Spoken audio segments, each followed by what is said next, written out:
Peace, people. Welcome to the latest episode of The Rough Draft. I am your host, Karen Alberto Savio, and in this episode, I'll be profiling my 12th and latest book called Suicide Amy.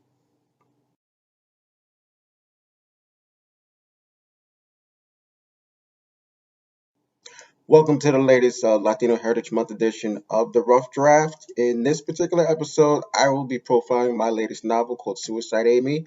I published it earlier this year in March of 2020.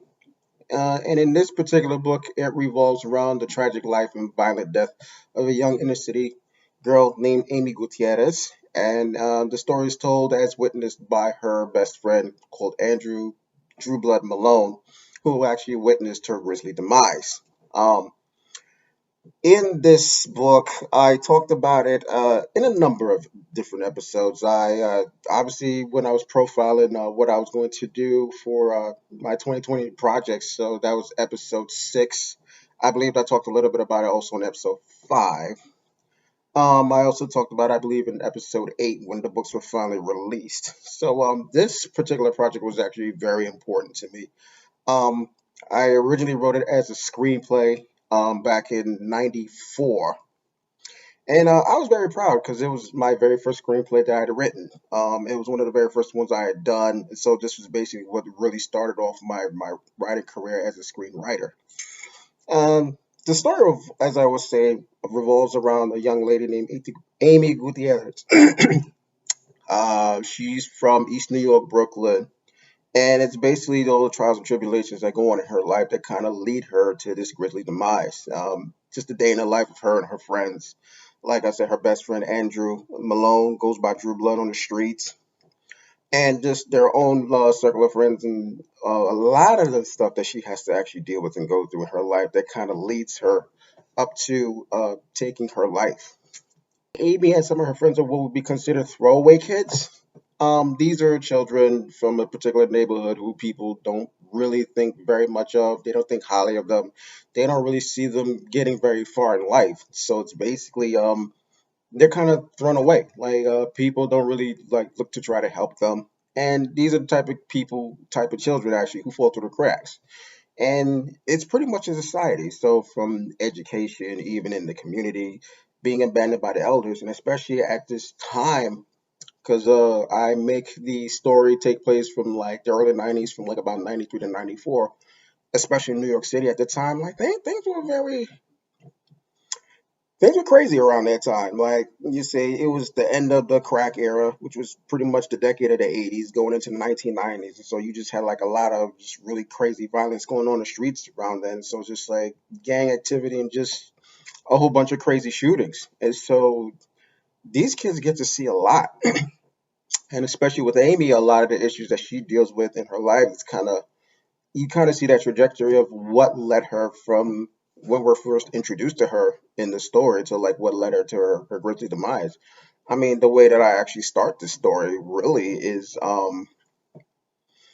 well, in a movie sense, it's kind of it's pretty much all audio. So just like the scene is just it's blacked out. You don't really see anything visually, and it's just like all it is just audio. It's like you hear sirens in the distance. You hear you seeing the voice of a female crying, which is actually Amy, and then you hear the very moments that lead up to her taking her life, in which she actually shoots herself. And for me, this was an important, a very, very important project for me to work on at the time. Amy reminded me of like a lot of people that I knew back then, especially young people struggling just with how to deal with life and the traumas that you deal with at such a young age. Um, because especially for me, I had a tough time in my life at that particular period, and so when I actually ended up writing Suicide Amy, it was very much cathartic for me.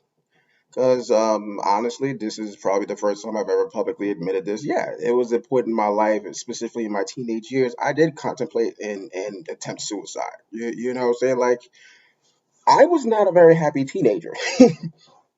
You know, high school life was very tough for me. It really sucked. Like the first 3 to 4 years was just really fucked up because I went to the shitty high school. You say, despite what a lot of my classmates might say, and people treated me like dirt. I mean, it was not cool. You know what I'm saying? Like, luckily for me, my refuge in certain respects was like going home. You know, watching music videos on TV, getting lost in like cartoons and comics and whatnot. But still, it's just like you had to get up the next day and go back to that hell and deal with it every fucking day. And there was just no way of really getting out of it. And it's just like you were you're treated disrespectfully. People make you feel like you're less than. It's just like it really made my life very difficult and very unhappy. And so yeah, there were a lot of times where I did want to step in front of a speeding truck. You see, there were knives in the home. Sometimes I would like sneak a knife upstairs. You see that we had in the kitchen. There were times I put like a bag over my head, and I was just like, let me just not take it over.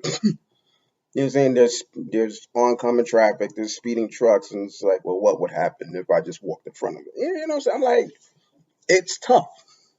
And this was back then, so there weren't like a whole lot of outlets for people to like really deal with these traumas. Not like they have nowadays. You see, I mean, they had what they considered like suicide prevention back then, but it wasn't like something really systemic, something that they really pushed or advocated, not like they do nowadays. So writing this story really meant a lot to me, and specifically having Amy be the main character, I think was something very important. See, being a woman of color, being specifically an Afro Latina, say, being able to be having us seen as you say a people, because obviously there's this perception of what Latinos look like, and I specifically wanted Amy to be Afro Latina. That was the main thing for me. And just dealing with trauma. And it's like, understandably, yes, Suicide Amy is a very dark story. There, as a bunch of street kids, there's like a lot of foul language in it. I will admit that. What I'm saying? But also, it's just the trauma that all of the characters deal with, not just Amy and Andrew, but also their circle of friends. Two of Amy's best friends, a girl named Anita Ortiz, another girl named Margarita. Um, you say the stuff that they go through, and like some of the feelings of abandonment that Amy goes through with her two best friends. Also with some of the stuff that some of Andrew's friends go through. Like one kid, his nickname is Blah. Another kid, his nickname is Flight. Um, and another kid they know from around the way, JoJo. Their friends, Ramon and Angel. I mean, they're kids from the street. You know what I'm saying? They don't really have a care in the world. They don't really see life 5 years ahead in the future. They don't even see like 5 days in the future, 5 hours in the future. It's just like the life is here and now, especially for like teenagers, kids from the streets who just don't. I don't want to say they don't have any ambition, but it's like there's no foresight for them in the near future, far future, or near future. And so something like this was just very important to me for what a lot of young people are struggling with at that particular time in their life. Because all of the characters are between the ages of 16 and 17. You know what I'm saying? That they're not legal adults, they're still kids. Literally, they're still kids. And it's like I said, it deals with poverty, it deals with the educational system, it deals with neglect, just the schism between the generations and whatnot. Just like I said, people treat them like the throwaway kids. They're not worth fighting for. And that's why I wanted that's why for me it was very important, not just with the introduction of um Andrew's mother, Candace Malone, but also the psychiatrist that he goes to see to deal with this trauma. Her name is Dr. Claire Day. That was something that was very important. Just to have an ear to listen to his perspective of what he's been going through. And it's important because I think Amy and Andrew, for me, are actually both sides of myself, my personality, what I was going through at that time. Because, yeah, uh, Andrew is known as being a very angry kid. I don't want to say he likes to lash out, but he does tend to lash out because you're saying his anger. You know what I'm saying? The only way he knows how to like deal with that anger is to lash out and to like get into fights with people. And with Amy being self-destructive in a certain extent was kind of how I felt because I ended up becoming very withdrawn And I don't want to say I was going around constantly hurting myself, but yeah, that the feelings of despair that she ends up going through throughout the story, and just kind of has an I don't care attitude, and kind of a fatalist and defeatist like mindset mentality. That's something that's very important. And I had to go through that myself personally, and I've also known other women, like other young ladies at the time that I went to school with, who were very much like Amy. You know, say they had like very bad home lives.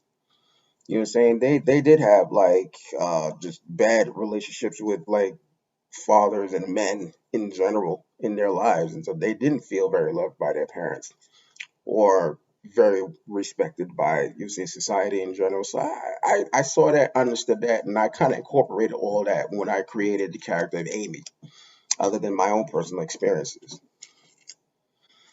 You know, and especially like being a product of the streets of Brooklyn. You know, say I mean, I was born in East New York, but I grew up in East Flatbush. But you say so.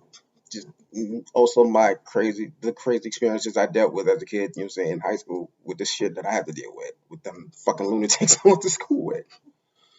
So I was very happy when I wrote this as a script. I really wish I would have had the opportunity to make this a film and have it on the big screen because I really think it would have had a very strong impact. You know, I mean, not so much like Juice, maybe more of like a Latino menace to society. You know what I'm saying? A South Central or something like that. A baby boy? Nah, maybe not a baby boy. But you know what I'm saying? Like kind of like one of those hip hop movies from back then, you know what I'm saying? New Jack City or something like that. I mean, it's not that crazy where you got a whole bunch of people like busting shots all the fucking time. And it's like a whole bunch of gang fights and shit like that. But it's very deep. It's very, I don't want to say cerebral, but it is emotional. And I think for a lot of people, if you get a chance to actually read the story, you're going to very much enjoy it. I hope you enjoyed this episode of the Rough Draft. I hope I made you very interested in reading Suicide Amy and getting involved and getting to know more what the story's about. Suicide Amy is available in paperback format, so you can go to Amazon.com, Barnes and Nobles, and Books a Million. It's available in ebook format, so you go to the regular channels, Nook, Kindle, Nook, Kobo, iTunes, Page Foundry, not Page Foundry, Script, Playster, 24 Symbols, yada yada yada yada. It's also available in ebook format for libraries, so you could go to those main channels: Overdrive, Hoopla, Biblioteca, Man Baker and Taylor. If you're watching this on YouTube, like the video, please leave a comment. I'd love your feedback.